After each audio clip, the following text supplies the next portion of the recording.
মাথাভাঙা শীতলকুচি রাজ্য সড়কের Dakghara petrol pump সংলগ্ন এলাকায় পথ দুর্ঘটনায় মৃত এক।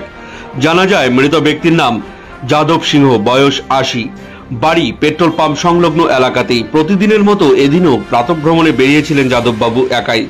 দুর্ঘটনার পর স্থানীয়রা যাদববাবুকে উদ্ধার করে মাথাভাঙা মহকুমা হাসপাতালে নিয়ে এলে কর্তব্যরত চিকিৎসক তাকে মৃত বলে ঘোষণা করে।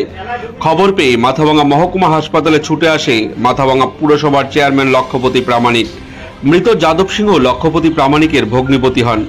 লক্ষপতি প্রামাণিক জানান, প্রাতঃভ্রমণে বেরিয়ে দ্রুতগামী একটি মাছের গাড়ির ধাক্কায় মাথায় আঘাত লাগে এবং পরেই পায়ের উপর দিয়ে গাড়ি চলে যায়। ঘটনাস্থলেই তার মৃত্যু হয়। ঘটনায় শোকের ছায়া নেমে এসেছে। পুলিশ ঘাতক গাড়িটির খোঁজে তল্লাশি শুরু করেছে।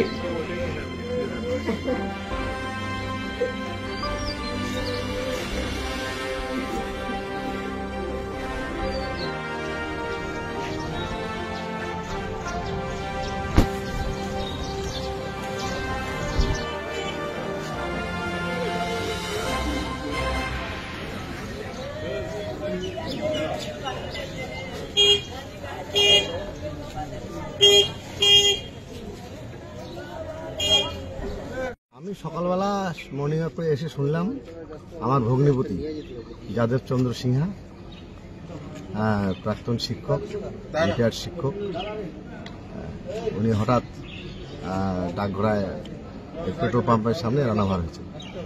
আসলাম, দেখলাম সত্যি সত্যি ওনার মাথায়, প্রথমে মাথায় বাড়ি গেছে আর কি, পরে ওর গায়ের উপর দিয়ে গাড়ি গেছে। এখন কোন গাড়ি গেছে না গেছে কেউ বলতে পারছে না। ৬টার দিকের ঘটনা।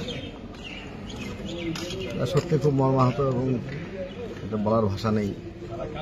যদিও বয়স হয়েছে কিন্তু এখনো সক্ষম, চলতে ফিরতে পারে। দীর্ঘদিন শিক্ষকতা করেছিল পাশেই নগর ডাকালগঞ্জ হাই স্কুলে, সেখান থেকে রিটায়ার করছে। পাশেই আমাদের গ্রামের বাড়ির পাশেই বাড়ি করেছে। তো এটা কি বলবো, বলার ভাষা নেই। গাড়িটাকে ধরা গেছে? গাড়িটা তো বলতে পারবো না, তবে অত সকালবেলা কেউ আইডেন্টিফাই করতে পারেনি। তবে অনেকেই বললো নাকি মাছের গাড়ি। আমরা দেখতেছি সেটা পুলিশের সঙ্গে খোঁজ খবর করে কতটুকু ট্রেস আউট করা যায়। ঘটনাস্থলেই মারা গেছে।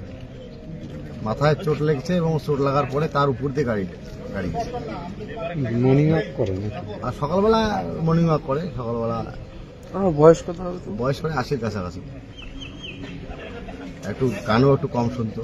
আমার মনে হয় হয়তো পিছন দিকে একাই ছিল জন্য। হ্যাঁ, একাই ছিল। একাই থাকার জন্য সমস্যাটা তৈরি হয়েছে। ছেলে মেয়ে আছে? ছেলে মেয়ে আছে। ছেলে একজন হোমিওপ্যাথিক ডাক্তার, শীতেই চাকরি করে।